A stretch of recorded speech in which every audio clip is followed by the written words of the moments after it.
If you want to write the perfect country and western song, the absolute last place you should go is a luxury suite at the Waldorf Astoria in New York City.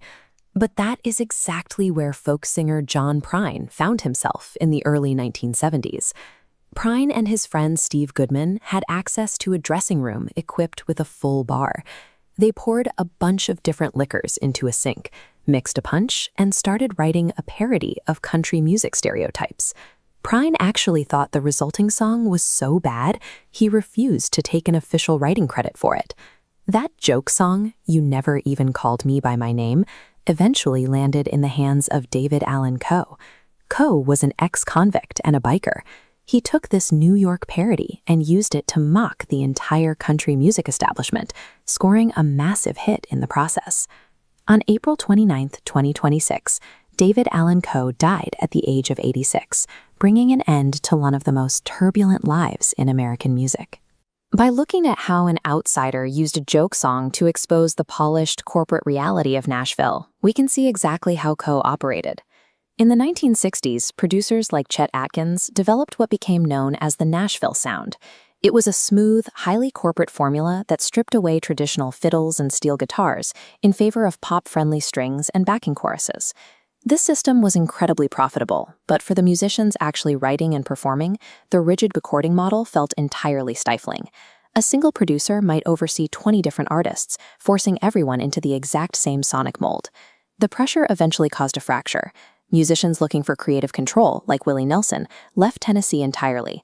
They migrated to Austin, Texas, building a countercultural haven around venues like the Armadillo World Headquarters. David Allan Coe took a different route.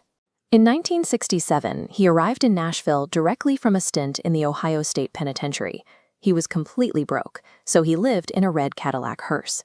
And to make sure the music executives couldn't ignore him, he parked that hearse right in front of the Grand Ole Opry. Coe didn't retreat to a supportive artist commune. He parked a symbol of death on the doorstep of country music's most sacred institution. He cultivated a persona designed to terrify polite society. He was a massive guy covered in tattoos, steeped in biker culture, and he occasionally performed wearing a black rhinestone-studded suit and a matching mask. Yet beneath the aggressive exterior, Coe possessed a startling sensitivity. In 1974, he wrote a gentle, moving ballad called "Would You Lay With Me in a Field of Stone," which became a #1 hit for Tanya Tucker. He also understood the pure, boiling frustration of the American working class better than almost anyone out there. He wrote "Take This Job and Shove It," handing Johnny Paycheck the biggest anthem of his career. Coe had massive mainstream potential as a songwriter, but he constantly undermined his own marketability by leaning into his criminal past. He had spent years in the Ohio State Penitentiary, and he loved to exaggerate the details. He even claimed that while he was incarcerated, he taught Charles Manson how to play the guitar. By surrounding his undeniable musical talent with terrifying, highly publicized myths, Coe guaranteed that the sanitized, corporate side of Nashville could never fully embrace him. So why would an artist who can write #1 hits actively try to scare off the people who buy records? Other artists in the outlaw movement figured out how to balance rebellion with commerce. Willie Nelson grew his hair long and sang about smoking weed, but he remained deeply beloved by the general public. Coe went completely off the rails. In 1978 and 1982, he recorded and released 2 R-rated albums, highly vulgar albums packed with offensive, alienating lyrics.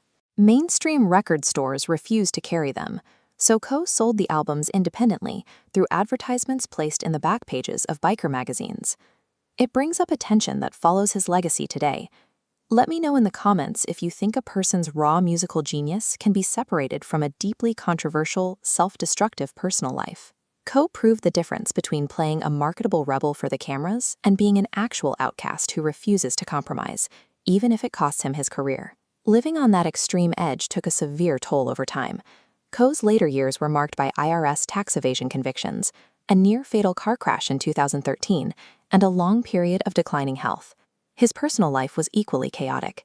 He was married 6 times, and his dedication to the road deeply strained his relationships with his own children. Strangely, his son Tyler Mahan Coe took that fractured upbringing and channeled it into becoming one of the most prominent historians of country music through his podcast, Cocaine and Rhinestones. But Coe's ultimate statement always leads back to that Waldorf Astoria joke song. When he recorded You Never Even Called Me By My Name, he added a final spoken word verse specifically checking off every country stereotype: mama, trains, trucks, prison, and getting drunk. He took a genre that was desperately trying to present a smooth, pop-friendly image, and he forced millions of people to sing along to the exact rural cliches the executives wanted to bury.